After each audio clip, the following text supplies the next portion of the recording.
Miaraba tompoko lafinaritra tompoko vavy miarabanao tonga soa indray to amin'ny fampalalam-baovao ny fahita lavitra matv amin'ity takariva ny alarobia fahenina ny volana janoary ity asena mpitiavana renao anjo hiatramin'ny farany fotoana ny fampalalam-baovao antsika tontolo politika avy hatrany ary dia entina amintsika voalohany ato anatin'ity sary voalohany ity nampiakapeo ny mpifidy lehibe avy any vadivavy fitovonany manoloana indrindra ny faneriterena ary ny tsy fanajana ny zon'izy ireo nandritra ny fividianana loholona izay nototo saina ny 7 Desambra lasa teo andiaro arantsika avy hatrany ny sary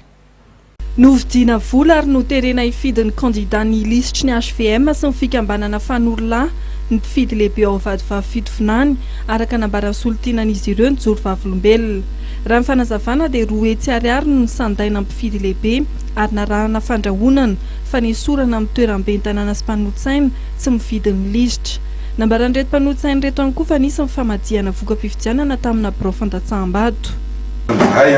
tsy anaiky lembenany za conseiller manoloana io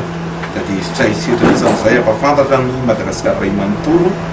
sy ampafantatra ihany koa an'izao tontolo zao raha ilaina dia zavatra zay satria nisy sindratoka maro zay nazo namana fa mbola ho tonga eo zay nazava ny antsipirian'izay ka manoloana an'izany zay zany no nahatonga anay eto zao miakatra aty Antananarivo mba hiseho gazety manoloana zay zavatra zay soritiko manokana ihany koa matao aminay vohipeny zao zao raha momba n'iny fifidianana olona iny dia hita fa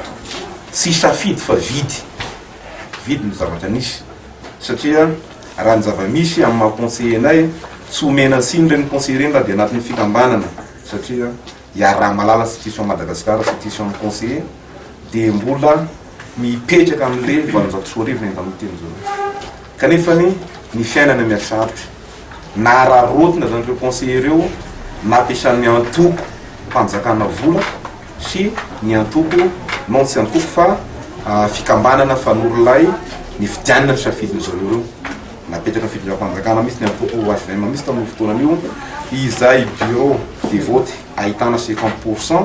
dia opena 1 million de francs ho an'Andriamatoa Randrenasolo Frederika manokana anisan'ny sazy niatra taminy noho izy tsy mifidy ny lisitry ny candidat HVM ny fanesorana azy tsy ho mpanorotsaina ny solombavam-bahoaka Manakara raha zafy mahatratra Abel